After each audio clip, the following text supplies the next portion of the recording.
नमस्कार, आप देख रहे हैं इंडिया टीवी। आपके साथ मैं हूं मीनाक्षी जोशी। राजस्थान के करौली में पुजारी की दर्दनाक हत्या के बाद इंडिया टीवी सबसे पहले और सबसे मजबूती के साथ ग्राउंड जीरो पर डटा हुआ है।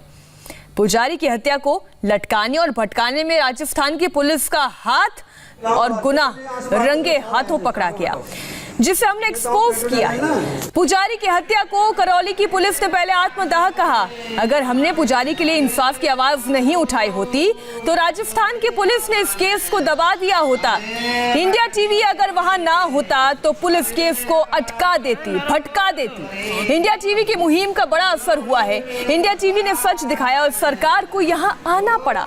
बड़ी खबर यह है कि करौली के एसपी मृदुल कच्छावा पुलिस के घर अपने पूरे दलबल के साथ पुजारी के घर पहुंचे हैं। डीएम भी मौके पर मौजूद हैं, परिवार वालों से बातचीत कर रहे हैं। डीएम और एसपी की बातचीत में क्या निकला है यह हम आपको बताएंगे, लेकिन सबसे पहले ये देखिए कि कैसे इस केस को पुलिस ने भटकाने की कोशिश की थी। पुलिस ने ये मान लिया था कि पुजारी को जलाया नहीं गया है, पुजारी ने आत्महत्या करने की कोशिश की, पुजारी ने खुद को आग लगाई। सुनिए जांच अधिकारी हरजीलाल यादव का बयान, जो लाल सपोटरा पुलिस थाने के एसएचओ हैं।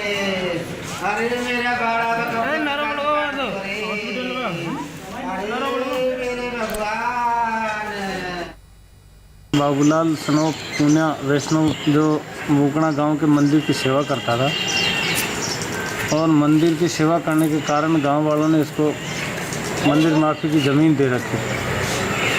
वो ज़मीन पहाड़ की तलहटी में नीचे थी, और उस ज़मीन के ऊपर का जो हिस्सा था पहाड़ का, उसमें इसने करीब 20-25 दिन पहले जेसीबी से उसको पहाड़ की थोड़ी ज़मीन को रिहायशी मकान बनाने के लिए समतल करवाई थी। लेकिन गोगना गांव के कुछ दबंग लोगों ने, जिनमें कैलाश मीना और उसके लड़कों का नाम आ रहा है, खंड मीना, कैलाश मीना, उन्होंने जाकर वहां उस ज़मीन पर, उसकी समतल कराई हुई ज़मीन पर कब्जा करने की नीयत से उसमें छप्पर बांधने लग गए।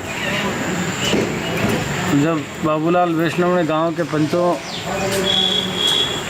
को ये पुकार के भाई ये गलत कर रहे हैं, दबंगता से मेरी समतल की हुई ज़मीन पर कब्जा करना चाहते हैं, तो जानकारी में आया कि 2-3 दिन पहले कोई पंचायत भी गांव में मीटिंग हुई थी, लेकिन इन्होंने पंचों की और उसकी गुहार को स्वीकार नहीं किया, और वो उस पर कब्जा करने पर आमादा रहा। इससे दुखी होकर आज उसने वहाँ पर जो कुछ कड़वी के, बाजरे की कड़वी की पूड़े रखे थे और छप्पर भी रखा था, उसमें इसने जाके कोई ज्वलनशील पदार्थ डाल के और अपने आप में आग लगा दी।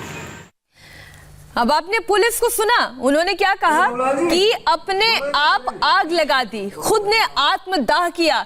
ये पुलिस का बयान था, जबकि वहां का हर शख्स, गांव वाला यही कह रहा है कि उन्हें आग लगाई गई है। करौली पुलिस ने इस मर्डर को आत्मदाह का केस बनाने की पूरी तैयारी कर ली थी, लेकिन हमने पुजारी का वो आखिरी वीडियो दिखाकर पुलिस को पूरी तरह से एक्सपोज कर दिया।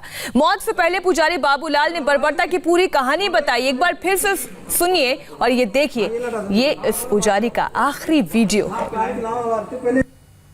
बाबूलाल जी, अरे बाबूलाल जी बोलो, क्या कह रहे हैं? हाँ ये लगा दो। हाँ बोलो, बात करो। हाँ पाइप लाओ, आरती पहले यहाँ से बात कर लो, सब आए थे। आपको बताओ, ये तो पेट्रोल डालेंगे ना, जो कौन से आप छोरा का नाम और कौन सा भी बताओ यहाँ। अरे कैलाश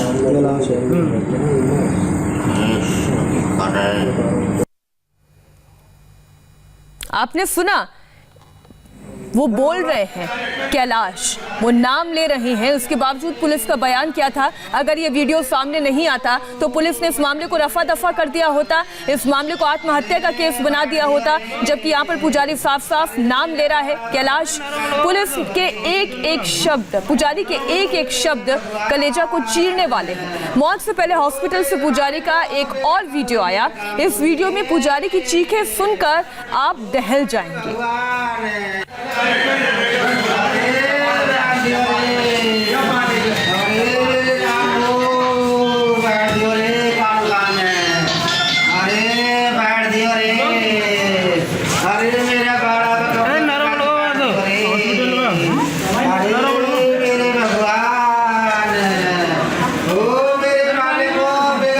मेरा काम करे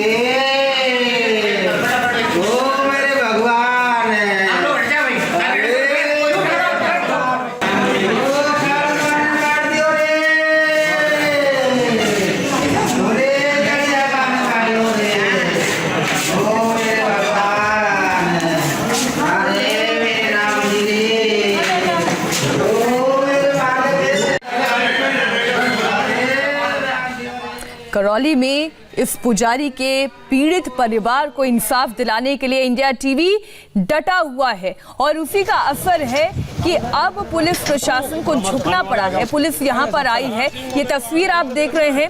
एसपी यहां पर पहुंचे हैं, पीड़ित परिवार से मुलाकात करेंगे। जो प्रदर्शनकारी धरने पर बैठे हुए हैं उनसे वो बातचीत करेंगे। वो बातचीत की तस्वीर भी हम आपको दिखाएंगे, लेकिन उससे पहले जो प्रशासनिक अमला, यहाँ पर पुलिसिया अमला जो पहुंचा है उसकी तस्वीरें हम आप तक पहुंचा लें। इंडिया टीवी संवाददाता पवन नारा लगातार करौली में ग्राउंड जीरो पर मौजूद हैं। पवन ने उस जमीन से भी वो रिपोर्ट भेजी है जिसके लिए पुजारी की हत्या हुई, उनको तड़पा कर मारा गया। इस वक्त हम उसी गांव में जहां बाबू पुजारी के साथ ये घटना हुई, घटना स्थल आपको दिखा देते हैं। ये पूरी जमीन कुछ 13 बीघे जमीन बताई जा रही है, कच्ची और पक्की मिलाकर, जिसको गांव की पंचायत ने पुजारी परिवार को दान में दिया था और इसी जमीन पर पुजारी परिवार का गुजर बसर चलता है। और इसी जमीन से लगता हुआ ये पहाड़ उस जमीन का हिस्सा है।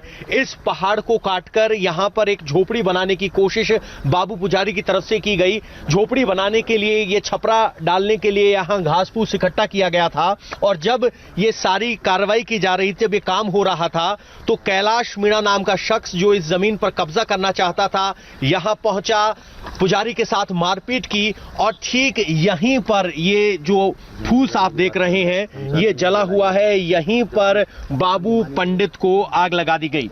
यहां कुछ सामान जो पड़ा हुआ है वो इस बात की गवाही दे रहा है कि यहां छप्पर डाला जा रहा था और इस छप्पर को डालने से रोकने के लिए इस छप्पर के सामान में आग लगाई गई और यहां पंडित जी को धक्का दे दिया गया, जिसके बाद उन्हें 50% बंद हुआ। सामने जो आप देख रहे हैं वहां दुकान थी जहां पंडित के भतीजे थे, जिन्होंने सबसे पहले देखा, वो यहां से जलती हुई अवस्था में भागे और ये सब किया गया ताकि वो इस जमीन पर अपना दावा छोड़ दें और उनको डराने के लिए, धमकाने के लिए इस छप्पर में आग लगाई गई। आपको बता दें कि ये गांव की जमीन है और इस जमीन को लेकर 4 दिन पहले पंचायत भी हुई थी और उस पंचायत में फैसला हुआ था कि ये जमीन पंडित परिवार की है और इसे पंडित परिवार को ही सुपुर्द किया जाए। हमारे साथ एक्शन साहब हैं।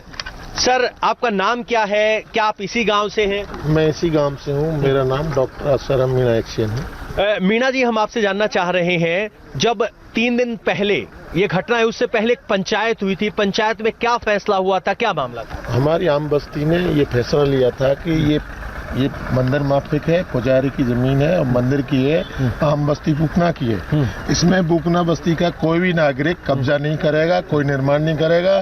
निर्माण करेगा तो सिर्फ जो पुजारी है वो निर्माण कर सकता है और उसी की है। अच्छा, ये लिखित फैसला हो गया था पंचायत में? हमारे पंचनामा हमारे पास, उसकी कॉपी आपको दे देंगे। अच्छा, पंचनामा हो गया था, ये तय हो गया था कि पुजारी की जमीन है और उसी के बाद पुजारी ने यहाँ छप्पर डाले। कोई भी गाँव का इसमें कब्जा नहीं करेगा। तो आप समझ सकते हैं सवाल प्रशासन पर भी उठ रहे हैं। सवाल इसलिए कि अगर एक पंचायत में फैसला हुआ और सर्वजन ने यह तय किया कि जमीन पंडित की है, तो फिर उसके अधिकार सुरक्षित क्यों नहीं हुए और उसके साथ ऐसी घटना क्यों हुई कि उसे जिंदा जला दिया गया? 50% बर्न हालत में उन्हें जयपुर पहुंचाया गया, जहां उन्होंने अंतिम सांसें ली। अभी तक उनका अंतिम संस्कार नहीं हो पाया है क्योंकि परिवार के बहुत से सदस्य आना बाकी है और मांग ये है कि उनको मुआवजा दिया जाए और जो आरोपी हैं उनकी गिरफ्तारी हो।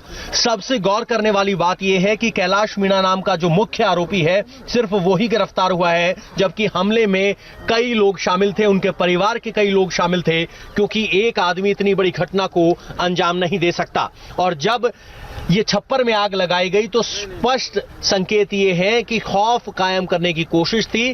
चूंकि पंडित के परिवार में पंडित के अलावा 6 बेटियां हैं और एक अपाहिज बेटा है जिसे बताया जा रहा है कि वो थोड़े मंदबुद्धि हैं, तो ऐसी स्थिति में मुख्य जीवन यापन चलाने के लिए जो जिम्मेदार शख्स हैं उन्हीं को आग के हवाले कर दिया गया। और ये सब तब हुआ जब प्रशासन को इसकी जानकारी थी, पंचायत को इसकी जानकारी थी। ये और ज्यादा चिंता की बात है। पटवारी से लेकर एडमिनिस्ट्रेशन तक सबको जानकारी थी कि जमीन को लेकर विवाद है और पंडित पर यहां दबाव बनाया जा रहा है। ऐसी स्थिति में सरेआम सबके सामने पंडित को, यहां बाबू पंडित को इसी स्थिति में जिंदा जला दिया गया और अब उनका अधजला शव अंतिम यात्रा का इंतजार कर रहा है कि कब उनका परिवार उनकी अंतिम यात्रा निकाले। लेकिन सवाल उठता है कि क्यों एक पंडित को यहां जिंदा जला दिया गया और क्यों सिस्टम जिसकी जिम्मेवारी थी सुरक्षा दी जाए, जिसकी जिम्मेदारी थी कि न्याय सुनिश्चित किया जाए, वो फेल हुआ। इंडिया टीवी पर खबर दिखाए जाने के 24 घंटे बाद डीएम और एसपी गांव में जाने के लिए मजबूर हुए हैं। दोनों अधिकारी इस वक्त गांव वालों से बातचीत कर रहे हैं। परिवार ने दोपहर 2 बजे तक का अल्टीमेटम दिया है, अंतिम संस्कार कराने से इनकार कर दिया है। इस जमीन को लेकर दबंगों ने पुजारी की हत्या की, उनके ऊपर पेट्रोल डालकर उन्हें जिंदा जला दिया। उस जगह की एक एक चीजें अभी भी चीख चीख कर दबंगों की हैवानियत को बयां कर रही है। ये तस्वीरें हम लगातार आपको दिखा रहे हैं जहां पर पुलिस का अमला मौजूद है और पवन नारा वहां से लगातार हम तक एक रिपोर्ट पहुंचा रहे हैं। रिपोर्ट देखिए। ये जो पीछे आप जमीन देख रहे हैं, ये ग्रामीण जमीन है जिसको पंडित को दान दिया गया था। इसी से पंडित का गुजर बसर होता है और इसी जमीन के किनारे पर पहाड़ का हिस्सा है जिसको साफ कर बाबू पंडित की तरफ से एक झोपड़ी डालने की कोशिश की गई। झोपड़ी डालने के लिए ये बाजरे का बचा हुआ हिस्सा है जिससे छपरा डालने की कोशिश की जा रही थी। यहाँ ये कतरन है पुराने कपड़े की, जिन कतरन से इस छपरे को बांधा जा रहा था और छपरा बनाने के लिए ये बाजरे का बचा हुआ हिस्सा यहाँ इस्तेमाल लाया था।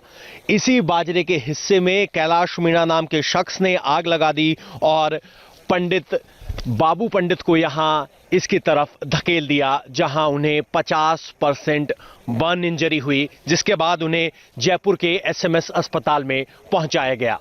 यहां पड़ी हुई चीजें इस बात की गवाही दे रही हैं कि पंडित जी की तरफ से यहां एक छपरा डालने की कोशिश की जा रही थी। गांव के दबंगों ने उस कोशिश को रोका और उन्हें आग के हवाले कर दिया।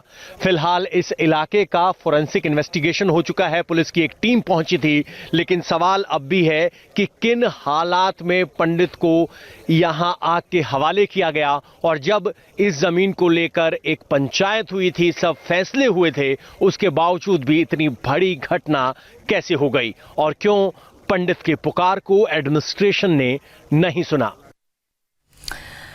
इस वक्त की बड़ी खबर आपको बता दें, इंडिया टीवी पर प्रमुखता से पीड़ित परिवार की आवाज को उठाने के बाद एक तरीके से इंडिया टीवी ने इसे मुहिम की तरह से चलाया और अब प्रशासन की नींद खुल गई है। डीएम और एसपी खुद पीड़ित परिवार से मिलने के लिए यहां पर पहुंचे हैं और उसी पुलिसिया अमले को इस वक्त आप देख रहे हैं, प्रशासनिक अमले को आप देख रहे हैं। आप देख सकते हैं पीड़ित परिवार से मुलाकात करने के लिए डीएम और एसपी यहां पर पहुंचे हैं। अब यहां पर क्या बातचीत होती है, क्या निष्कर्ष निकलता है, क्योंकि परिवार वालों ने अल्टीमेटम दे दिया है। 2 बजे तक का ये अल्टीमेटम है। अगर उनके अनुरूप कार्रवाई नहीं हुई तो फिर जयपुर तक ये शव जाएगा इंसाफ के लिए। एक छोटा सा ब्रेक, लौट रहे हैं।